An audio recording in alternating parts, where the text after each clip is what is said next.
नमस्कार दोस्तों, मैं पुलकित मोहन सिंगला। स्वागत है आपका हमारे चैनल में। दोस्तों, आज हम इस विषय में बात करेंगे कि हानि लाभ जीवन मरण यश अपयश सब विधि के विधान में है, सब विधि के हाथ में है।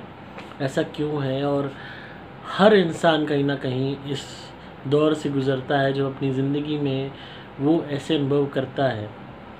अब हानि हो जाना यानी कि नुकसान हो जाना किसी के साथ भी हो सकता है, कभी भी हो जाता है, किसी भी मोमेंट हो जाता है। आप सोच भी नहीं सकते कि कब अचानक से आपका नुकसान हो गया। आप जा रहे हो गाड़ी में, गाड़ी का एक्सीडेंट हो गया, नुकसान हो गया, हानि हो गई, चोट पहुंच गई आपको, गाड़ी को, शरीर को। कोई वैसे आपको पैसे का नुकसान हो गया, कोई वैसे घर में कोई सामान टूट गया, सब्जी तक खराब हो जाती है अगर घर में, तो वो भी एक हानि है। दूध फट गया, छोटी छोटी हानियाँ, ये तो खैर हम एक नोटिस में इतना नहीं लेते, पर जो बड़ी हानि है, कोई चोट पैट लगना, एक्सीडेंट होना, बड़ा पैसे का नुकसान होना, तो हम इन्हें बड़ी हानि समझते हैं। अब इसी तरीके से लाभ हो जाता है हमें अचानक से हमारे को कोई अपॉर्चुनिटी मिल गई, अचानक से कोई हमारे काम आ गया, अचानक से किसी की मदद से हम कुछ कहीं पहुंच गए, अचानक से हमारे को लॉटरी लग गई, तो लाभ भी अपने आप हुआ, हमने एक्सपेक्ट नहीं किया था, एकदम से हो गया।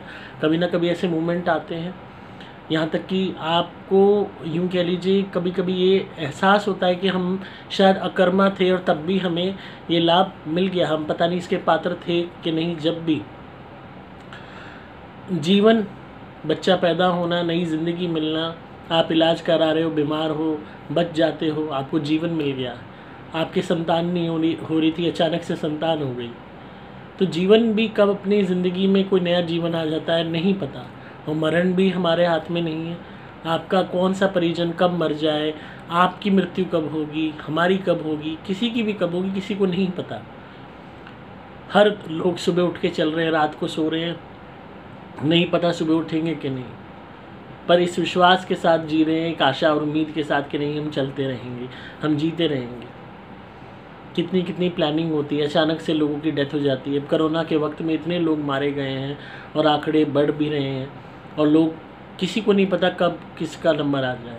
और वैसे कोरोना छोड़ो, अगर आप वैसे भी देखो दुनिया में, कभी किसी बीमारी से, कभी एक्सीडेंट से, कभी हादसे से इतने लोग मर रहे हैं, क्या उन्हें पता है कि उनकी मौत आज होनी है या किस दिन होनी है? तो मरण भी हमारे हाथ में नहीं है। हानि लाभ जीवन मरण यश अपयश। अब यश मिलना, आपको इज्जत मिलना, आपको मान सम्मान मिलना, ये भी आपके हाथ में नहीं होता। लोग अपने आप कभी कर्म, देखो कर्म तो हर कोई करता है, पर उसके परिणाम स्वरूप आपको क्या मिलेगा ये आपके हाथ में नहीं होता। आपने सपोज़ अच्छा कर्म किया तो भी ऐसा हो सकता है कि लोग आपको अपयश दें, यश ना दें। आपने नॉर्मल वे में आप रहे, हो सकता है आपको यश मिलने लग गया, आपकी तारीफ़ होने लग गई, आपकी बड़ाइयाँ होने लग गई। और अपयश, बुराई मिलना, बदनामी होना, ये भी कभी कभी हमारे हाथ में नहीं होता, और हमारे साथ ऐसे वाक़ये घट जाते हैं कि हमारा नाम ख़राब हो जाता है, लोग हमारी बेइज्जती करने लगते हैं बिना किसी मतलब के। आपने किसी का कुछ बिगाड़ा नहीं तो आपका अपमान होने लगता है। तो हानि लाभ जीवन मरण यश अपयश सब विधि के हाथ में है, ये हमारे कंट्रोल में नहीं है। और हर इंसान इस धरती पे इन पड़ावों से गुज़रता है, उसको हानि भी होती है, लाभ भी होता है, उसको यश भी मिलता है, अपयश भी मिलता है, उसके जीवन में वो मृत्यु भी देखता है, अपने जीवन में वो नया जीवन भी देखता है। पर जब हम हानि लाभ पे हम भगवान का शुक्रिया अदा नहीं करते, लाभ होने पे, तो हानि होने पे क्यों भगवान को कोसते हैं? जब हम यश मिलने पे नहीं भगवान का शुक्रिया अदा करते, खुद की कॉलर उचकाते हैं कि हमने बहुत बड़ा तीर मारा है, तो अपयश होने पे हम क्यों दूसरों को ब्लेम करते हैं? जब हमारे घर में कोई बच्चा पैदा होता है या कुछ है, तो हम उसमें भी जो माँ बाप हैं या हम अपना क्रेडिट आपस में लेना शुरू कर देते हैं। पर किसी की मृत्यु हो जाती है तो किसी न किसी को जिम्मेदार ठहराना शुरू कर देते हैं। तो इंसान की फितरत क्या है, इंसान के साथ सब कुछ अच्छा होता रहे तो उसका क्रेडिट वो खुद लेता है, बुरा होता रहे तो उसका ब्लेम ईश्वर पे देता है। इस पूरे प्रकरण में हमारे कर्म बहुत मैटर करते हैं, जो कहीं ना कहीं ऐसी परिस्थितियाँ पैदा करते हैं। विधि के विधान में है, विधि के हाथ में है, विधि भी कब लिखी जाती है, आपके कर्मों के कारण ही कहीं ना कहीं ऐसी परिस्थितियां भी बन जाती हैं कि वो विधि का विधान ऐसा हो जाए। और कभी कभी आपके कर्म के नहीं इन्वॉल्वमेंट होने के बावजूद ऐसी स्थितियां बन जाती हैं। चाहे यूँ कह लो कि इस जन्म के कर्म नहीं थे, पास्ट लाइफ के कर्म थे, तो आपको ये सहना पड़ा। भाई मेरे जीवन में मैं अगर आपको पर्सनल एक्सपीरियंस बोलूँ, जितने भी दुख झेले, जितना भी अपमान सहा, जितनी भी गालियाँ खाई, जितने भी धोखे मिले, जितना भी बुरा व्यवहार सहा, जितने भी नुकसान सहे, अपने मन को यही कह के बहला लिया कि शायद कहीं ना कहीं हमारी कोई गलती रही होगी, कहीं ना कहीं किसी न किसी जन्म में मैंने किसी का बुरा किया होगा जो आज मेरे साथ ऐसा हुआ। तो मुझे भी उसकी यूँ कह लीजिए भगवान ने उस चीज़ का वो दे दिया। तो ये कि मन को हमेशा यही कह के बहलाया कि कोई बात नहीं, हमारे प्रारब्ध में था, हमने कभी किसी का को दुखाया होगा दिल, तो आज हमारा दिल दुख रहा है, आज हमारे को अपमान सहना पड़ रहा है, हमें बेइज्जती सहनी पड़ रही है, हमारा तिरस्कार हो रहा है, बिना किसी गलती के, बिना किसी को तंग करे हमें तंग किया जा रहा है। और इतना लोगों ने तंग किया है, इतना किया है कि अगर मैं आपको अपने एक एक दिन, एक एक पल की चीज़ें बताऊँ ना, आप रो पड़ोगे सुन के। और तब भी मन को यही समझाया कि कोई बात नहीं, जो कोई जैसा व्यवहार मेरे साथ कर रहा है उसका उसके साथ है। अगर मेरी कहीं किसी जन्म की गलती है तो चलो उसका मैंने प्रारब्ध भोग लिया, और नहीं है तो जो मेरे साथ बुरा कर रहा है वो भोगेगा। और ये पूरा अटल सत्य है। अगर आपकी गलती है किसी, चाहे इस लाइफ की है चाहे पास्ट लाइफ की है, और आप दुख भोग रहे हो तो भोग के काट जाओगे अपनी इस योनि को। पर अगर आपकी गलती नहीं है तो भी आप भोग तो रहे हो, पर जो आपके साथ गलत कर रहा है अब वो भी भोगेगा, उसका भी नंबर आएगा। क्योंकि कर्म जो होता है, कर्मा होता है, वो किसी को नहीं बख्शता। जो प्रारब्ध होता है वो किसी को नहीं बख्शता। कर्म के साथ ही प्रारब्ध होता है, एक लंगोट की तरह चिपका होता है उससे। जहाँ जहाँ कर्म है वहाँ वहाँ प्रारब्ध है। आप कभी भी ये नहीं सोचते सकते कि मैं कर्म कर रहा हूँ और मुझे ये प्रारब्ध नहीं झेलना पड़ेगा, क्योंकि प्रारब्ध चुनने वाले आप नहीं हो, प्रारब्ध चुनने वाली कुदरत है, उस ईश्वर के बनाए हुए नियम है, और उसके हिसाब से ही प्रारब्ध चलता है। कर्म करने की आज़ादी आपको मिली है, प्रारब्ध की नहीं मिली है। तो इस बात को समझने का प्रयास कीजिए कि अपनी तरफ से चाहे आपके जीवन में कितनी हानि आए, कितना ही अपयश आए, कितने ही आप जीवन में कष्ट देखो, मृत्यु देखो, किसी का बुरा मत करो। आप कारण मत बनो, आप निमित्त मत बनो किसी की तबाही की, किसी की बर्बादी की। जब जब आप किसी के साथ गलत होने के निमित्त बनोगे, जब जब आप कारण बनोगे किसी का बुरा करने के, तब तक आप अपने ही जीवन को बर्बाद कर रहे हो, अपने लिए ही गड्ढा खोद रहे हो। आपकी आत्मा इतनी हाय और बद्दुआ के बोझ तले मरेगी, इस शरीर को त्यागेगी, कि उसका सफ़र इतना गंदा होने वाला है आगे। पहला भूत बन के भटकना तो तय है ही है, दूसरा मुक्ति के लिए तरसना, और तीसरा निम्न स्तर के जानवरों की योनियों में भटकना। आपके घर वाले चाहे आपका कितना ही पिंडदान कर लें, चाहे आपकी नागबली की रस्म कर लें, चाहे आपके श्राद्ध कर लें, चाहे गया जी चले जाएं, चाहे आपके निमित्त पूरी ज़िंदगी दान कर लें, तब भी आपकी आत्मा सड़ेगी, भूत बन के धक्के खाते रहोगे। और उसके बाद और भूत योनि में तो भूख प्यास को तड़पते रहोगे।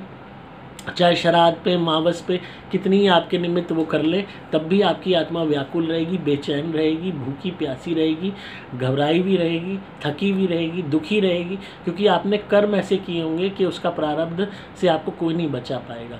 और उसके बाद जो निम्न स्तर की गंदी योनियाँ मिलेंगी, कभी केचुआ, कभी छिपकली, कभी कॉकरोच, सीधा तुम्हारी शुरुआत ही गटर से होगी। इस तरीके की योनियाँ मिलेंगी, क्योंकि आत्मा को फिर प्रताड़ित करने के लिए कुदरत तैयार हो जाती है। और 84 लाख योनियों का सफ़र निम्न स्तर की योनियों से ही शुरू होता है। और इस बात का ध्यान रखें कि आपके साथ जीवन में देखो, जब आपके साथ सुख हुआ, अच्छा हुआ, यश मिला आपको या फ़ायदा हुआ, तब आपने क्या बदले में किसी का भला कर दिया? आपको 1 रुपये का भी फ़ायदा होता है, घर में कोई आपको बोनस मिल गया, कोई कमाई आ गई, कोई वैसे प्रॉफिट फ़ायदा हो गया, कोई नई चीज़ लाए घर में, क्या भला आप पड़ोसी को, किसी को कुछ एक मिठाई का डब्बा भी पूछते हो? किसी को अपनी खुशी में शामिल करते हो? नहीं। खुद उछलते हो, नाचते हो, कूदते हो, और उल्टा घमंड आ जाता है। बढ़िया घर बनाया, नया घर बनाया, घमंड आ गया। बढ़िया वो घर में वो लिया, चीज़ें लगाई, घमंड आ गया। अच्छे कपड़े खरीदे, घमंड आ गया। बढ़िया गाड़ी में आई और घमंड आ गया। धीरे धीरे आप जितनी लोगों के जीवन में खुशियाँ आती हैं उनको उतना ही अपने ऊपर वो होने लगता है, सेल्फ सेंटर्डनेस आने लगती है मैक्सिमम लोगों को कि हाँ मैं ही सब कुछ हूँ, मैं ही, मेरे पास वो है, मेरा दिमाग देखो, मेरी काबिलियत देखो, मैं ये देखो, हमारा स्टेटस देखो, हमारी ये देखो। उतना ही आप थैंकलेस होते शुरू हो जाते हो, ईश्वर के प्रति थैंकलेस हो जाते हो, कुदरत के प्रति, और उतना ही लोगों से दूरी बनानी शुरू हो जाती है। और कहीं ना कहीं यही एक पतन का कारण होता है। और जब दुख आते हैं या कोई परेशानी आती है तब सबसे पहले भगवान को आप गाली देते हो, कोसते हो। तो इस बात को ध्यान रखो कि आपके साथ जब अच्छा हो रहा है तब आप किसी के प्रति हेल्पफुल नहीं हो रहे, काइंड नहीं हो रहे, शुक्रगुजार नहीं हो रहे।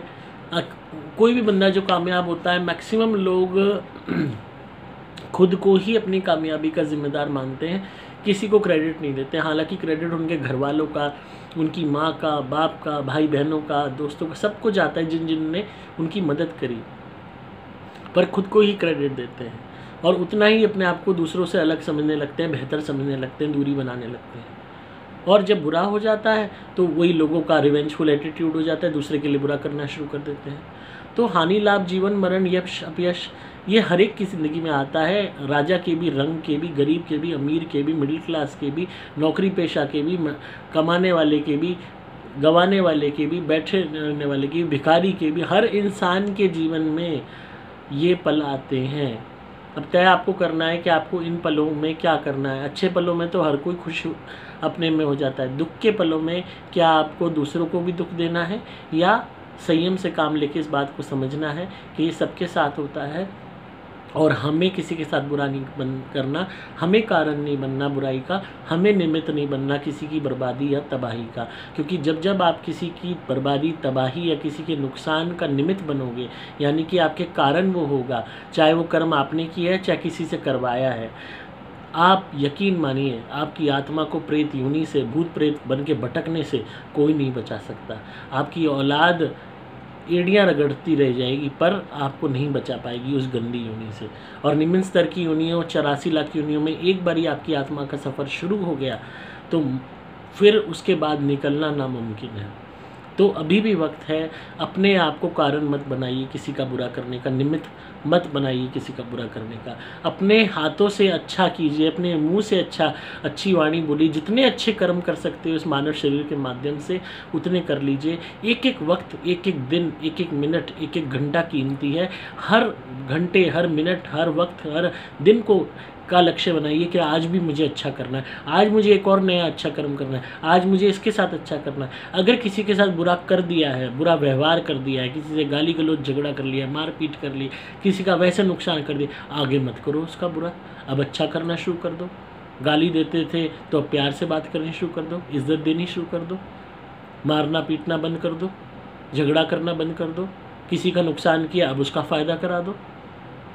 जब जब दूसरों के आंसू पोंछोगे तब तक आप यूँ समझ लो ईश्वर की कृपा आप पे आती रहेगी। और जब जब दूसरों को रुलाते रहोगे ईश्वर से दूर होते जाओगे, गर्त में जाते जाएगी आत्मा। इस बात को याद रख लेना, चाहे कितने ही बड़े ओहदे पे बैठे हो, चाहे कितने ही नीचे बैठे हो, ईश्वर की नज़र में सब आत्माएं समान हैं, सेम हैं। चाहे आप राजा हो चाहे आप रंक हो, उसके लिए सब एक है। इस बात को मत भूलना। तो आई होप आपको आज की वीडियो पसंद आई होगी। तो इसी तरह सुनते रहिए, प्यार देते रहिए, सब्सक्राइब कीजिए चैनल को ताकि आपको पारलौकिक और आध्यात्मिक दुनिया का ज्ञान मिलता रहे। अगर आप किसी भी भूत प्रेत, ब्यादा या नेगेटिविटी या ब्लैक मैजिक से परेशान हो गए हैं, कोई भी आपको तंग कर रहा है, कोई भी तरीके की टोने टोटके आपके काम धंधे, व्यापार, दुकान या घर पर हो रहे हैं, तो आप मेरी धुनी मंगाइए, super platinum, super special extra घर में जलाइए, आपको कमाल के रिजल्ट्स मिलेंगे। अगर पित्तर तंग कर रहे हैं, पित्तर बंधे हुए हैं, कृपा नहीं दे रहे हैं, तो आप पित्तर शांति धुनी मंगा सकते हैं या सुपर प्लैटिनम धुनी मंगा के भी धुनी करते वक्त उनकी आत्मा की शांति की कामना कर सकते हैं, उससे भी बहुत लाभ मिलेगा। उसके अलावा आप मेरे द्वारा भी मंत्रित कवच या लॉकेट भी धारण कर सकते हैं अपनी रक्षा के लिए। आपको सिंपली मोबाइल नंबर 8130331007 पे संपर्क करना होगा, व्हाट्सएप मैसेज या कॉल द्वारा। डिस्क्रिप्शन में आपको डिटेल्स मिल जाएंगी। मैं हूँ आपका दोस्त पुलकित मोहन सिंह।